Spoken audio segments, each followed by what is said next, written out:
Good morning, Jenna. Yes, hope you guys had a great weekend, too. We've got a lot to talk about today. Coming up on Undisputed, should Aaron Rodgers be upset with Ty Montgomery over yesterday's loss? And are the Saints looking like a Super Bowl team right now? Plus, we have Greg Jennings in studio.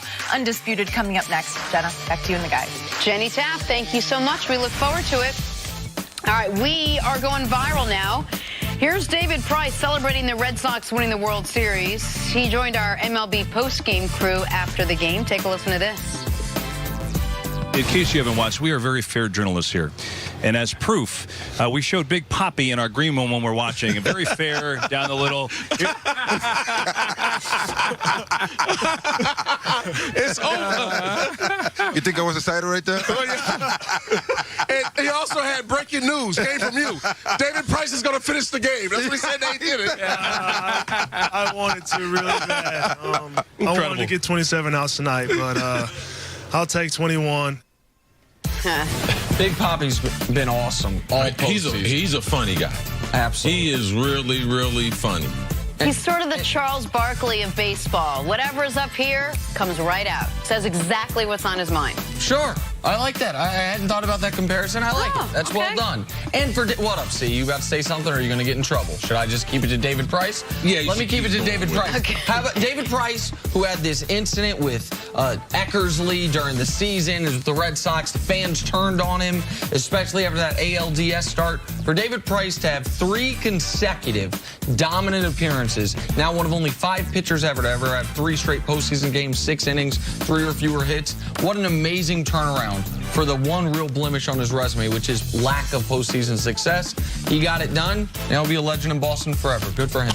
Congratulations to the Boston Red Sox. Absolutely. Some of us always Maybe you didn't root for them, but you're happy they won. Some of us been pulling for you all year. Okay. Picked you in every series. Okay. These guys, I've been telling them to quit hating on Boston. Boots are getting higher. I'm going to have to pull the boots all the way up because it's back to football now. What? Because of the bull. Boots on to walk through it. Oh, I didn't realize that. That's on my Packers and Rams billed as a blowout by the odds maker. A little more than 2 minutes now left for Aaron Rodgers to attempt the comeback. Plenty of time. Everything's set up. Conditions are great, but Ty Montgomery fumbles the ensuing kickoff. Rams recover, run out the clock. Rodgers cannot believe it. He finished the day with 286 yards and a touchdown. Rams win 29-27. They are now 8-0 on the season. Here's Aaron Rodgers after the loss. Yeah, very disappointing. That play didn't lose the game, but it definitely took away an opportunity for us to go down and win it. Obviously, the plan there is to stay in the end zone. 2 minute. We actually talked about it as a team. Is clearly probably the best situation that both sides of the ball handle right now. That's what those games come out to. There's their decisions, and then Ty's in that decision situation, and I'm sure Ty was trying to make a play. So I don't know exactly how deep he was, if it was close, but I think we all realized that with the management of the clock and where we wanted to be there, we wanted to be north of 2 minutes with the one timeout. We want to put the ball in Aaron's hands, but you also you trust your players. Tough decisions, close decisions, and like I said, I think Ty was just trying to make a play. CC, what'd you think of Ty Montgomery's decision at the end there? Bad decision. Because off the 25-yard line, and the catcher is, because of the time of position, because it's under 205, 210, you're going to get a free timeout there. So if you run it out, that timeout is wasted. It was a terrible play before he fumbled. Before the fumble, it's a bad play.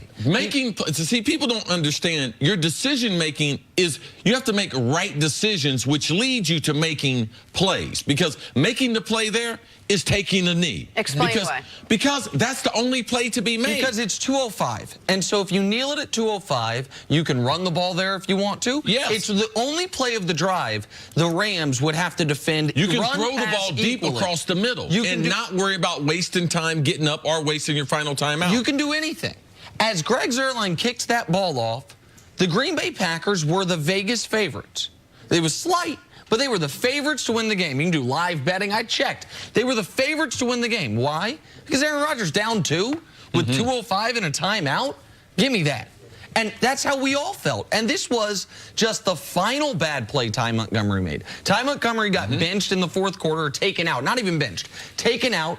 And according to Mike Silver's article, threw a bit of a tantrum on the sideline. He got put back in on the Packers, what ended up being their final offensive possession. He blocks the wrong guy on a 3rd and 6. Aaron Donald comes up and smashes Aaron Rodgers, ends that drive.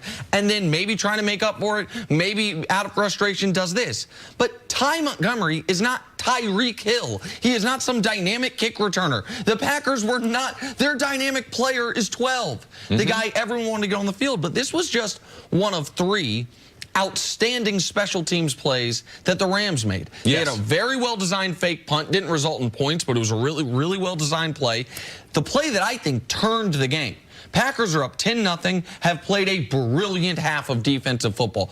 Team plays less of an important factor. What you want to see is good teams find a way to win. And what they did was, it's fine. I thought another key call was Sean McVay late in the game, 3rd and 5.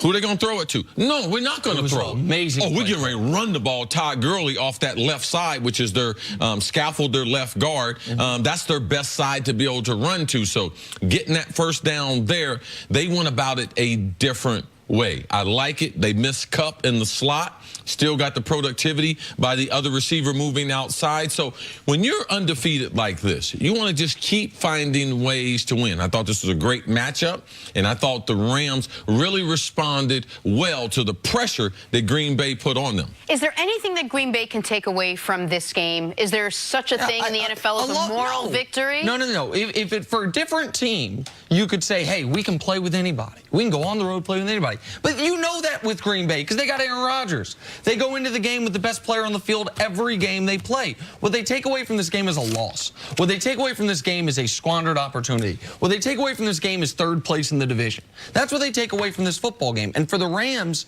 see, Goff played really well.